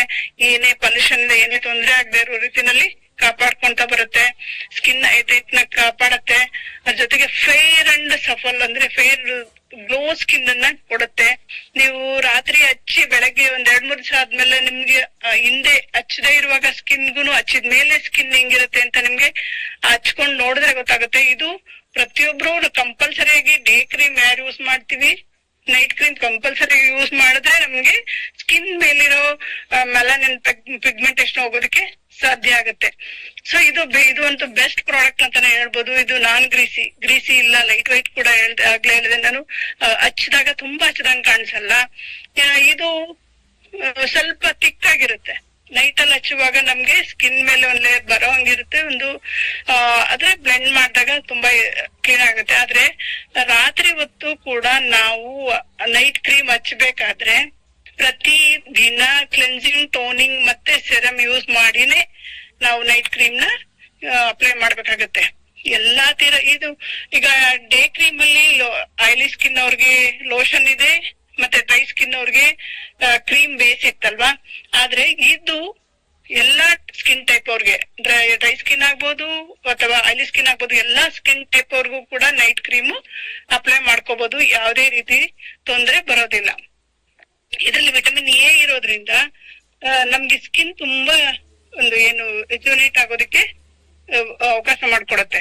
ಸೊ ನೈಟ್ ಕ್ರೀಮ್ ಸ್ವಲ್ಪ ತಿಕ್ಕಾಗಿರೋದ್ರಿಂದ ಸ್ಕಿನ್ಗೆ ಚೆನ್ನಾಗಿ ನಾವು ಅಬ್ಸರ್ವ್ ಆಗುತ್ತೆ. ಹಚ್ಕೊಂಡಾದ್ಮೇಲೆ ಅದು ತುಂಬಾ ಚೆನ್ನಾಗುತ್ತೆ. ಇದು ಆಂಟಿ ಆಕ್ಸಿಡೆಂಟ್ ಆಗಿ ಕೂಡ ವರ್ಕ್ ಆಗುತ್ತೆ ಅಂತ ಹೇಳಿದ್ರೆ ನಮ್ದು ಸ್ಕಿನ್ ಅಲ್ಲಿ ಬೇರೆ ಬೇರೆ ಏನೇನು ತೊಂದರೆಗಳು ಬರ್ತಾ ಇರುತ್ತೆ ಅಂದ್ರೆ ಪೊಲ್ಯೂಷನ್ ಇಂದ ಆಗ್ಬೋದು, ಎನ್ವೈರನ್ಮೆಂಟ್ ಆಗ್ಬೋದು, ಇಲ್ಲ ನಮ್ಮ ಬಾಡಿ ಇದರಿಂದ ತೊಂದರೆಯಿಂದ ಆಗ್ಬೋದು. ಇದು ನಮ್ಗೆ ಇದನ್ನೆಲ್ಲ ರಿಜುನೇಟ್ ಮಾಡಿ ಸ್ಕಿನ್ ರೇಡಿಯಂಟ್ ಲುಕ್ ಕೊಡೋದಕ್ಕೆ ಸಾಧ್ಯ ಆಗ್ತಾ ಇರುತ್ತೆ. ಸೊ ಹಂಗಾಗಿ ನಾವು ಕಂಪಲ್ಸರಿಯಾಗಿ ಬೆಳಗ್ಗೆ ಕ್ಲೆನ್ಸಿಂಗ್, ಟೋನಿಂಗ್ ಮಾಡ್ಕೊಂಡು ಸೆರಮ್ ಹಚ್ಚಿ ಆಮೇಲೆ ನಾವು ಡೇ ಕ್ರೀಮ್ ಅಥವಾ ಡೇ ಲೋಷನ್ ಹಚ್ಬೋದು. ನೆಕ್ಸ್ಟ್ ನೈಟ್ ನಾವು ಹಚ್ಬೇಕಾದ್ರೆ ಸೇಮ್ ಪ್ರೊಸೀಜರ್. ಬೆಳಗ್ಗೆ ಹಚ್ಬೇಕಾದ್ರೆ ನಮ್ಗೆ skin care lotion and cream ಹಚ್ಬೇಕಾದ್ರೆ ಮೇಲ್ಗಡೆ ನಾವು SPF 30 or 50 ಕಂಪಲ್ಸರಿ ಹಚ್ಕೊಳ್ಳೇಬೇಕು. ನೈಟ್ ಅಲ್ಲಿ ನಮ್ಗೆ SPF ಪ್ರೊಟೆಕ್ಷನ್ ಬೇಕಾಗಿರಲ್ಲ. ಸೊ ಹಂಗಾಗಿ ನಾವು ನೈಟು SPF ನಾವು ಹಚ್ಕೊಳ್ಳೋದ್ ಬೇಕಾಗಿರಲ್ಲ. ಆದ್ರೆ ಕ್ಲೆನ್ಸಿಂಗ್, ಟೋನಿಂಗ್ ಮಾಡಿ ಮತ್ತೆ ಈ ಸೆರಮ್ ನ ಹಾಕಿನೇ ನಾವು ಹಚ್ಕೊಂಡು ನಾವು ಇದನ್ನ ನೈಟ್ ಕ್ರೀಮ್ ಅಪ್ಲೈ ಮಾಡ್ಕೋಬೇಕು.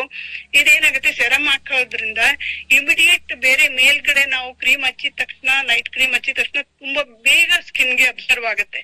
ಸೊ ಆಗ ಸ್ಕಿನ್ ಅಲ್ಲಿ ಏನೇ ಪ್ರಾಬ್ಲಮ್ ಇದ್ರೂ ಅದು ಕ್ಲಿಯರ್ ಆಗಿ ರೇಡಿಯಂಟ್ ಲುಕ್ ಕೊಡೋದಕ್ಕೆ ಸಾಧ್ಯ ಆಗುತ್ತೆ. ಸೊ ನೆಕ್ಸ್ಟ್ ಇಷ್ಟು, ಈಗ ಡೇ ಕ್ರೀಮ್ ಆಯ್ತು, ನೈಟ್ ಕ್ರೀಮ್ ಆಯ್ತು. ನಾನು ಆಗ್ಲೇ ಹೇಳ್ತಾ ಇದ್ದೆ ಇದು ಸೆರಮ್ ಯೂಸ್ ಮಾಡ್ಬೇಕು ಅಂತ. ಏನು ಸೆರಮ್ ಯೂಸ್ ಮಾಡ್ಬೇಕು ಅಂದ್ರೆ ನಮ್ಗೆ ಇದ್ರಲ್ಲಿ ಇರೋದು ಇದು pro white skin care anti spot radiant serum ಇದೆ. ಸೊ ಇದು ಕಂಪಲ್ಸರಿಯಾಗಿ ನಾವು ಯೂಸ್ ಮಾಡ್ತಾ ಬರ್ಬೇಕು. ಇದು ಲಿಕ್ವಿಡ್ ಫಾರ್ಮ್ ಅಲ್ಲಿ ಇರುತ್ತೆ. ಇದು ನಿಮ್ಗೆ ಪಿಕ್ಚರ್ ನೋಡ್ತಾ ಇರ್ಬೋದು, ಒಂದು ಪಿಲ್ಲರ್ ತರ ಇರುತ್ತೆ. ನಾವ್ ಹಿಂಗ್ ಹಾಕ್ತಿದ್ವಿ ಮುಂಚೆ ಆತರ ಪಿಲ್ಲರ್ ತರ ಇರುತ್ತೆ. ಅದು ತಗೊಂಡು ನಾವು ಎಲ್ಲೆಲ್ಲಿ ಬ್ಲಾಕ್ ಸ್ಪಾಟ್ಸ್ ಇದೆ, ಆಲ್ಮೋಸ್ಟ್ ಕೆನ್ನೆ ಮೇಲಿರುತ್ತೆ, ಹಣೆ ಮೇಲಿರುತ್ತೆ, ಮೂಗ್ ಮೇಲಿರುತ್ತೆ, ಎಲ್ಲಾ ಕಡೆಗೂ ಒಂದ್ ಡಾಟ್ ಹಾಕಿ ನಾವು ನೀಟಾಗಿ ಸ್ಪ್ರೆಡ್ ಮಾಡ್ತಾ ಬಂದ್ರೆ ತುಂಬಾ ಚೆನ್ನಾಗಿ ಸ್ಕಿನ್ಗೆ ಅಬ್ಸರ್ವ್ ಆಗ್ಬಿಡತ್ತೆ. ಬೇಗ ಸ್ಕಿನ್ಗೆ ಅಬ್ಸರ್ವ್ ಆಗುತ್ತೆ. ಹಾಗಾಗಿ ಸ್ಕಿನ್ ಅಲ್ಲಿರಂತ ಇಂಪ್ಯೂರಿಟಿ, ಮೆಲಾನಿನ್ ಉತ್ಪತ್ತಿನ ಬೇಗ ಕಡಿಮೆ ಆಗುತ್ತೆ. ಇದನ್ನು ಕೂಡ ನಾವು ಕ್ಲೆನ್ಸಿಂಗ್, ಟೋನಿಂಗ್ ಆದ್ಮೇಲೆನೆ ಯೂಸ್ ಮಾಡ್ಬೇಕು, ಡೈರೆಕ್ಟ್ ಆಗಿ ಯೂಸ್ ಮಾಡಬಾರ್ದು. ಕ್ಲೆನ್ಸಿಂಗ್ ಮಾಡ್ಕೊಂಡು ಟೋನಿಂಗ್ ಮಾಡಿ ಆಮೇಲೆ ಅಪ್ಲೈ ಮಾಡ್ಬೇಕು. ಮತ್ತೆ ಡೇ ಕ್ರೀಮ್ ಅಥವಾ ನೈಟ್ ಕ್ರೀಮ್ ಯಾವ್ದೇ ಯೂಸ್ ಮಾಡೋದ್ರಿಂದ ಕ್ರೀಮ್ ಬೆನಿಫಿಟ್ ಕೂಡ ಜಾಸ್ತಿ ಆಗ್ತಾ ಇರುತ್ತೆ. ಅಂದ್ರೆ ನಮ್ಮ ಕ್ಲೆನ್ಸಿಂಗ್, ಟೋನಿಂಗ್ ಆದ್ಮೇಲೆ ಸೆರಮ್ ಹಚ್ಚಿ ಅದ್ರ ಮೇಲೆ ನಾವು ಕ್ರೀಮ್ಗಳನ್ನ ಅಪ್ಲೈ ಮಾಡೋದ್ರಿಂದ ಬೇಗ ನಮ್ಗೆ ಸ್ಕಿನ್ ಅಬ್ಸರ್ವ್ ಆಗತ್ತೆ. ಸ್ಕಿನ್ ಅಲ್ಲಿರೋ ಮೆಲನಿನ್ ಕಡಿಮೆ ಆಗತ್ತೆ, ಡಾರ್ಕ್ ಸ್ಪಾಟ್ಸ್ ನ ಕಡಿಮೆ ಮಾಡ್ತಾ ಹೋಗುತ್ತೆ. ಕಂಪಲ್ಸರಿಯಾಗಿ ನಾವು ಡೇ ಕ್ರೀಮ್, ನೈಟ್ ಕ್ರೀಮ್ ಮತ್ತೆ ಸೆರಮ್ ಕಂಟಿನ್ಯೂಸ್ ಆಗಿ ಎಲ್ಲ ಅದನ್ನ ಮೂರೂನು ಹಚ್ಕೊಂತ ಬಂದ್ರೇನೆ ನಮ್ಗೆ ಬೇಗ ಸ್ಕಿನ್ ಒಂದು ಡಾರ್ಕ್ ಸ್ಪಾಟ್ಸ್ ಬೇಗ ಕಡಿಮೆ ಆಗೋದು, ಸ್ಕಿನ್ ರೇಡಿಯಂಟ್ ಲುಕ್ ಕೊಡೋದು. ಈ ಸೆರಮ್ ಯೂಸ್ ಮಾಡೋದ್ರಿಂದ ನಿಮ್ಗೆ ಮುಂಚೆ ಈಗ ಇರೋ ಡಾರ್ಕ್ ಸ್ಪಾಟ್ಸ್ ನ ಕಡಿಮೆ ಮಾಡ್ತಾ ಹೋಗುತ್ತೆ. ಜೊತೆಗೆ ಆಮೇಲೆ ಡಾರ್ಕ್ ಸ್ಪಾಟ್ಸ್ ಆಗೋದು ಅಂದ್ರೆ ಸನ್ ಡ್ಯಾಮೇಜ್ ಇಂದ ಆಗ್ಬೋದು, ಸ್ಕಿನ್ ಬೇರೆ ಪೊಲ್ಯೂಷನ್ ಇಂದ ಆಗ್ಬೋದು. ಆ ತರದ ಸ್ಪಾಟ್ಸ್ ಏನಾದ್ರು ಆದ್ರೆ ಅದನ್ನ ಕಡಿಮೆ ಮಾಡ್ತಾ ಬರುತ್ತೆ, ಮೆಲನಿನ್ ಉತ್ಪತ್ತಿನೂ ಕಡಿಮೆ ಮಾಡ್ತಾ ಬಂದ್ಬಿಡುತ್ತೆ. ಆಗ ಪಿಗ್ಮೆಂಟೇಶನ್ ಆಟೋಮೆಟಿಕಲಿ ನಮ್ಗೆ ಕಡಿಮೆ ಆಗಿದ ತಕ್ಷಣ ಸ್ಕಿನ್ ಗ್ಲೋ ಆಗೋದಕ್ಕೆ ಶುರುವಾಗತ್ತೆ. ಇದು ಡಾರ್ಕ್ ಸ್ಪಾಟ್ ಕಡಿಮೆ ಮಾಡೋದ್ರಿಂದ ನಮ್ಗೆ ಪಿಗ್ಮೆಂಟೇಶನ್ ಕಡಿಮೆ ಗ್ರಾಜುವಲ್ ಆಗಿ ಕಡಿಮೆ ಆಗ್ತಾ ಸರಿ ಹೋಗ್ಬಿಡತ್ತೆ. ಸೊ ಇದನ್ನ ನಾವು ಇಷ್ಟೂನು ನಾವು ಪ್ರತಿದಿನ ನಾವು ರೆಗ್ಯುಲರ್ ಆಗಿ ಯೂಸ್ ಮಾಡ್ತಾ ಬರ್ಬೇಕು. ಮತ್ತೆ ಸೊ ಇದು ಪ್ರೋವೈಟ್ ರೇಂಜ್, ಇಷ್ಟು ನಮ್ಗೆ ಪ್ರೋವೈಟ್ ರೇಂಜ್ ಅಲ್ಲಿ ಇರುವಂತ ಪ್ರಾಡಕ್ಟ್ಸ್ ಗಳು ಇದರಲ್ಲಿ ನಮ್ಗೆ ಕೊಟ್ಟಿದ್ದಾರೆ. ಪ್ರೋವೈಟ್ ರೇಂಜ್ ಅಲ್ಲಿ ನಾರ್ಮಲ್ ಸ್ಕಿನ್ಗೆ ನಾವು ಏನಿದು ಇದು ಸೆರಮ್ ಮತ್ತೆ day moisturiser day cream use ಮಾಡ್ಬೋದು ಯಾರಿಗೆ ನಾರ್ಮಲ್ ಟು ಡ್ರೈ ಸ್ಕಿನ್ ಅವರು. ಅದೇ ಕಾಂಬಿನೇಷನ್ ಸ್ಕಿನ್ ಮತ್ತೆ ಆಯಿಲಿ ಸ್ಕಿನ್ ಅವರು ಸೆರಮ್ ಮತ್ತೆ ಲೋಷನ್ ಜೊತೆಗೆ ನಾವು ಫಸ್ಟ್ ಸೆರಮ್ ಯೂಸ್ ಮಾಡಿ ಆಮೇಲೆ ಲೋಷನ್ ಯೂಸ್ ಮಾಡ್ಬೇಕು. ಈ ಡೇ ಟೈಮ್ ಕ್ರೀಮ್ ಇದು ನಾರ್ಮಲ್ ಸ್ಕಿನ್ ಡ್ರೈ ಸ್ಕಿನ್ ಅವರು ಸೆರಮ್ ಯೂಸ್ ಮಾಡಿ ಆಮೇಲೆ ಕ್ರೀಮ್ ಯೂಸ್ ಮಾಡ್ಬೇಕು. ಇದು ಲೋಷನ್ ಇದು ಆಯಿಲಿ ಸ್ಕಿನ್ ಅವ್ರಿಗೆ ಮತ್ತೆ ಕಾಂಬಿನೇಷನ್ ಸ್ಕಿನ್ ಅವ್ರಿಗೆ. ಸೊ ನಾವ್ ಇದನ್ನ ಈ ತರ ನಾವ್ ಯೂಸ್ ಮಾಡ್ತಾ ಬರ್ಬೇಕು. ಅದೇ ನೈಟ್ ಅಲ್ಲಿ ಕೂಡ pro white range cleansing toning ಆಯ್ತು. ಕ್ಲೆನ್ಸಿಂಗ್ ಟೋನಿಂಗ್ ಕಾಮನ್ ಪ್ರತಿ ಬೆಳಗ್ಗೆ ಮತ್ತೆ ಬೆಳಗ್ಗೆನೂ ಮಾಡ್ಬೇಕು, ಸಾಯಂಕಾಲನೂ ಮಾಡ್ಬೇಕು. ಅದಾದ್ಮೇಲೆ ಸೆರಮ್ ಹಚ್ಕೋಬೇಕು. ನಾರ್ಮಲ್ ಟು ಡ್ರೈ ಸ್ಕಿನ್ ಅವರು night cream moisturiser night cream ನ ಹಚ್ಕೋಬೇಕು. ಮತ್ತೆ ಆಯಿಲಿ ಸ್ಕಿನ್ ಮತ್ತೆ ಕಾಂಬಿನೇಷನ್ ಸ್ಕಿನ್ ಅವರು ಕೂಡ ಸೆರಮ್ ಹಚ್ಚಿ ಆಮೇಲೆ ಫಸ್ಟ್ ಸೆರಮ್ದು ಬೂಸ್ಟ್ ನಾವು ಸ್ಕಿನ್ ಹಚ್ಕೋಬೇಕು. ಆಮೇಲೆ ನಾವು ಕ್ರೀಮ್ ಹಚ್ಕೋಬೇಕು. ನೈಟ್ ಕ್ರೀಮ್ದು ಆಲ್ ಟೈಪ್ ಸ್ಕಿನ್ಗೆ, ಕಾಂಬಿನೇಷನ್ ಸ್ಕಿನ್ ಆಗಿರ್ಬೋದು ಅಥವಾ ಬೇರೆ ಡ್ರೈ ಸ್ಕಿನ್ ಆಯಿಲಿ ಸ್ಕಿನ್ ಪ್ರತಿಯೊಬ್ಬರಿಗೂ ಇದು ಅಪ್ಲೈ ಆಗುತ್ತೆ. ಯಾವುದೇ ತೊಂದರೆ ಬರೋದಿಲ್ಲ. ಗಿಜಿ ಒಂಥರ ಲೈಟ್ ವೈಟ್ ಇರೋದ್ರಿಂದ ಸ್ಕಿನ್ ಮೇಲೆ ಒಂದ್ ಲೇಯರ್ ಇದ್ದಂಗ ಅಷ್ಟು ಗಿಜಿ ಹತ್ರ ಆಯಿಲಿ ತರ ಇರೋದಿಲ್ಲ. ಸೊ ಹಂಗಾಗಿ ನಾವ್ ಇಷ್ಟನ್ನು ಯೂಸ್ ಮಾಡ್ತಾ ಬಂದ್ರೆ ಖಂಡಿತ ನಮ್ಗೆ ಬೇರೆ ಕಂಪನಿಗಳಿಗೆ ಕಂಪೇರ್ ಮಾಡಿದ್ರೆ ನಮ್ದು ಪ್ರೋ ವೈಟ್ ರೇಂಜ್ ತುಂಬಾನೇ ಕಡಿಮೆ ಇದೆ. ಆದ್ರೆ ನೋಡುವಾಗ ರೇಟ್ ಜಾಸ್ತಿ ಅನ್ಸುತ್ತೆ, ಆದ್ರೆ ಬೇರೆ ಕಂಪನಿಗಳಲ್ಲಿ ಈ ರೇಂಜ್ ನ ಪ್ರಾಡಕ್ಟ್ಸ್ ತುಂಬಾ ಜಾಸ್ತಿನೇ ಇದೆ. ಹಾಗಾಗಿ ನಾವು ಇದನ್ನ ಪ್ರತಿಯೊಬ್ಬರಿಗೂ ಕಂಪ್ಯಾರಿಟಿವ್ ಮಾಡಿ ಬೇಕಾದ್ರೆ ತೋರಿಸಿ ನಾವು ಹೇಳಿ ಕೊಡ್ಬೋದು. ನಾವು ಕೂಡ ಯೂಸ್ ಮಾಡ್ಬೋದು. ಪ್ರತಿದಿನ ಇದು ಯೂಸ್ ಮಾಡ್ತಾ ಬಂದ್ರೆ ನಮ್ ಸ್ಕಿನ್ ಗ್ಲೋ ಆಗಿ ಮತ್ತೆ ಸಾಫ್ಟ್ ಅಂಡ್ ಸಫಲ್ ಆಗಿರೋದಕ್ಕೆ ಸಾಧ್ಯ ಆಗತ್ತೆ. ಸೊ ಇಷ್ಟು ಪ್ರೋ ವೈಟ್ ಇದು ನಮ್ಮ ಮೋದಿ ಕೇರ್ ನ ಪ್ರೋ ವೈಟ್ ರೇಂಜ್ ಪ್ರಾಡಕ್ಟ್ಸ್ ನ ಸಫಲತೆಗಳು, ಅಂದ್ರೆ ಏನೇನ್ ನಮ್ಗೆ ಉಪಯೋಗ ಇದೆ ಅಂತ. ಸೊ ಇದು ಎಲ್ರಿಗೂ ಅರ್ಥ ಆಗಿದೆ ಅನ್ಕೋತೀನಿ. ಏನಾದ್ರೂ ಕ್ಲಾರಿಫಿಕೇಶನ್ ಬೇಕಿದ್ರೆ ಕೇಳ್ಬೋದು. ನನ್ಗೆ ಇಷ್ಟು ಅವಕಾಶ ಮಾಡ್ಕೊಟ್ಟ ಮಂಜುನಾಥ್ ಸರ್ಗೆ thank you Manjunath sir, thank you Shweta ma'am and Sandhya ma'am, thank you all leaders and thank you Modi care family. Friends, ಏನು ಕ್ಲಾರಿಫಿಕೇಶನ್ ಏನಾದ್ರೂ ಇದ್ರೆ ನೀವು ಕೇಳ್ಬೋದು.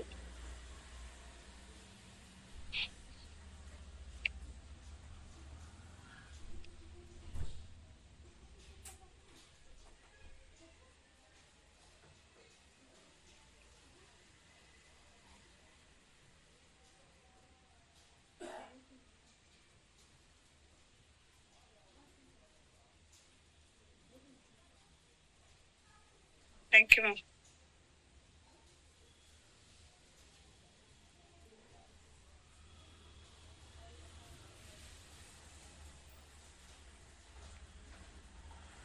ಪಿಗ್ಮೆಂಟೇಶನ್ ಪ್ರಾಬ್ಲಮ್ ಇರೋರಿಗೆ ಖಂಡಿತ ನಾವ್ ಇದನ್ನ ರೆಫರ್ ಮಾಡ್ಬೋದು. ಆದ್ರೆ ಕರೆಕ್ಟ್ ಆಗಿ ಪ್ರೊಸೀಜರ್ ನ ಅವರು ಫಾಲೋ ಮಾಡ್ತಾರ ನಾವು ಕ್ರಮೇಣ ಅವ್ರಿಗೆ ತಿಳ್ಕೊಂತಾ ಇರ್ಬೇಕು. ಯಾಕೆಂದ್ರೆ ಒಂದ್ಸತಿ ಕೊಟ್ಟು ಅವ್ರು ಸರಿಗ್ ಹಾಕೊಳ್ಳಿಲ್ಲ ಅಂದ್ರೆ ಕಷ್ಟ ಆಗತ್ತೆ. ಅವಾಗ ಸರಿ ಹೋಗ್ಲಿಲ್ಲ, ನಿಮ್ ಪ್ರಾಡಕ್ಟ್ ಸರಿಗಿಲ್ಲ ಅಂತ ಬಂದ್ಬಿಡ್ತಾರೆ. ಸೊ ಹಂಗಾಗಿ ಅವ್ರ ಪ್ರೊಸೀಜರ್ ನ ಕರೆಕ್ಟ್ ಆಗಿ ಕ್ಲೆನ್ಸಿಂಗ್ ಟೋನಿಂಗ್ ಮಾಯಶ್ಚರೈಸರ್ ಅದ್ ಮಾಡ್ತಾ ಇದಾರ, ಫೀಡ್ಬ್ಯಾಕ್ ಹೇಳ್ತಾ ಇದ್ರೆ ಖಂಡಿತ ಹೋಗುತ್ತೆ.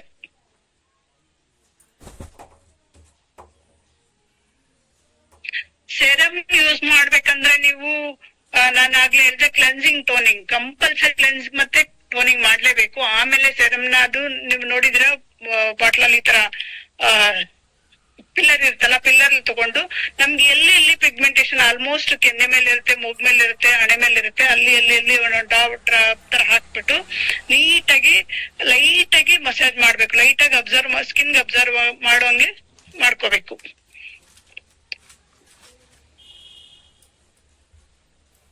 ಆಯಿಲ್ ಪ್ರಾಬ್ಲಮ್ ಅಂದ್ರೆ ಪ್ರತಿದಿನ ನಾವು ಕ್ಲೆನ್ಸಿಂಗ್ ಟೋನಿಂಗ್ ಮಾಡ್ತಾ ಇದ್ರೆ, ಮಾಯಶ್ಚರೈಸರ್ ಮಾಡ್ತಾ ಇದ್ರೆ ಖಂಡಿತ ಕಡಿಮೆ ಆಗುತ್ತೆ. ಅದಕ್ಕೆ ಆಯಿಲಿ ಸ್ಕಿನ್ ಇರೋರು ಲೋಷನ್ ಹಚ್ಕೊಳ್ಳೋದು ಒಳ್ಳೇದು.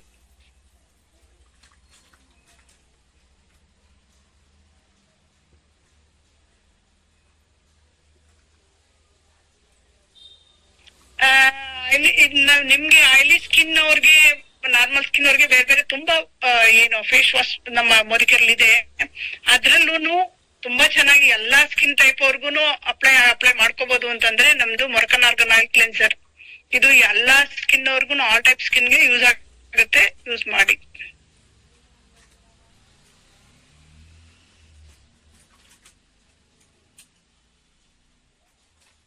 Thank you ma'am. Prema ma'am.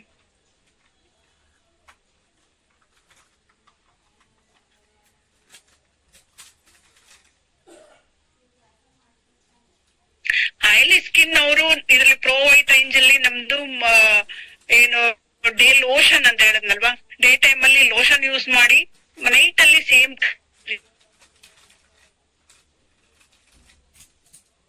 Tea tree oil ನಿಮ್ಗೆ ಪಿಗ್ಮೆಂಟೇಶನ್ಗೆ ಅಷ್ಟೊಂದು ಯೂಸ್ ಆಗುತ್ತೆ ಗೊತ್ತಿಲ್ಲ. ಇದು ಪಿಂಪಲ್ಸ್ ಇರೋರ್ಗೆ ನಾವು ಟೀ ಟ್ರೀ ಆಯಿಲ್ ರೆಫರ್ ಮಾಡು. ಪಿಂಪಲ್ ಮಾರ್ಕ್ ಇದ್ರೆ, ಪಿಂಪಲ್ಸ್ ಇದ್ರೆ ಅದ್ರ ಜೊತೆಗೆ ನಾವು ಟೀ ಟ್ರೀ ಆಯಿಲ್ ಯೂಸ್ ಮಾಡ್ಬೋದು. ಖಂಡಿತ ಇದು ಎಷ್ಟೊಂದ್ ಜನಕ್ಕೆ ತುಟಿ ಸುತ್ತ ಬರ್ತಾ ಇರುತ್ತೆ, ಸುತ್ತಲೂ ಬ್ಲಾಕ್ ಆಗ್ತಾ ಇರತ್ತೆ. ಸೊ ನಾವ್ ರೆಗ್ಯುಲರ್ ಆಗಿ ಯೂಸ್ ಮಾಡ್ತಾ ಬಂದ್ರೆ ಖಂಡಿತ ಕಡಿಮೆ ಆಗತ್ತೆ ಸರ್. ಓಕೆ, ಕಾಫಿ ರೇಂಜ್ ತುಂಬಾ ಚೆನ್ನಾಗಿದೆ. ಇದು ಕೂಡ ಪ್ರೊವೈಡ್ ಪಿಗ್ಮೆಂಟೇಶನ್ ಗೆ ಅಂತಾನೆ ಇದೆ. ಕಾಫಿ ರೇಂಜ್ ಆಲ್ಮೋಸ್ಟ್ ಎಲ್ಲಾರ್ಗುನು ಯೂಸ್ ಮಾಡ್ಬೋದು. ಅಂದ್ರೆ ಬಿಲೋ 40 ಅವ್ರಿಗೆ ನಾವು ಕಾಫಿ ರೇಂಜ್ ಯೂಸ್ ಮಾಡಕ್ ಕೊಟ್ರೆ ಒಳ್ಳೇದು. ಆಫ್ಟರ್ ಕಾಫಿ ರೇಂಜ್ ಅಲ್ಲಿ ಇದು ಗ್ರೇ ಕಲರ್ದು, ರೆಡ್ ಕಲರ್ದು ಆಫ್ಟರ್ 40 ಅವ್ರಿಗೆ ತುಂಬಾ ಚೆನ್ನಾಗಿ ವರ್ಕೌಟ್ ಆಗತ್ತೆ.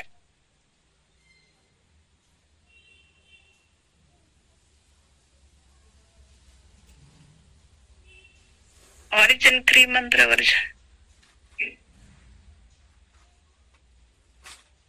ಅರ್ಥ ಆಗ್ಲಿಲ್ಲ ಸರ್. ಅದು ಇದು ಫೇಸ್ ವಾಶ್ ಅಲ್ಲಿ ನೀವು ಯಾವ್ದಾದ್ರು ಕೂಡ ಯೂಸ್ ಮಾಡ್ಬೋದು. ಅದ್ರಲ್ಲಿ ನನ್ನ ಸಜೆಸ್ಟ್ ಮಾಡೋದು ಕ್ಲೆನ್ಸಿಂಗ್ ಮೊರ್ಕನ್ ಆರ್ಗನ್ ಆಯಿಲ್ ಕ್ಲೆನ್ಸರ್ ತುಂಬಾ ಚೆನ್ನಾಗಿ ಕ್ಲೀನ್ ಆಗಿದ್ದಾಗ ಕ್ಲೀನ್ ಆಗತ್ತೆ. ಬೇರೆ ನೀಮಂಡ್ ಕೊಟ್ಟುಕುಲ್ಲ ಇದು ಫೇಸ್ ವಾಶ್ ಆಗ್ಬೋದು. ತುಂಬಾ ಆಯಿಲಿ ಸ್ಕಿನ್ ಇರೋರ್ಗೆ ನಮ್ಗೆ ಬೇರೆ ಬೇರೆ 2-3 ಸ್ಕಿನ್ ಟೈಪ್ ಫೇಸ್ ವಾಶ್ ಇದೆ, ಅದು ಯೂಸ್ ಮಾಡ್ಬೋದು. ಆರ್ನಿಕಾ ಟೀ ಟ್ರೀದು ಒಂದಿದೆ, ಅದು ಕೂಡ ಯೂಸ್ ಮಾಡ್ಬೋದು.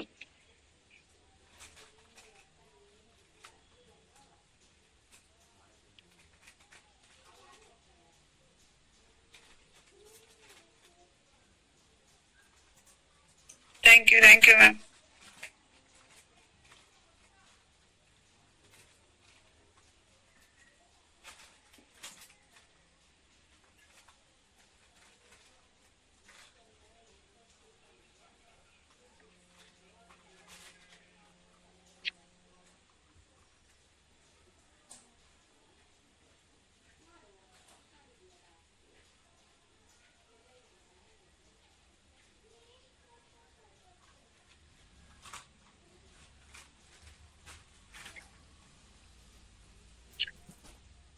ಮೇಡಮ್, ಇನ್ನೊಂದು ಕ್ವಶನ್ ಅಂದ್ರೆ ಮಾಡೋಣ.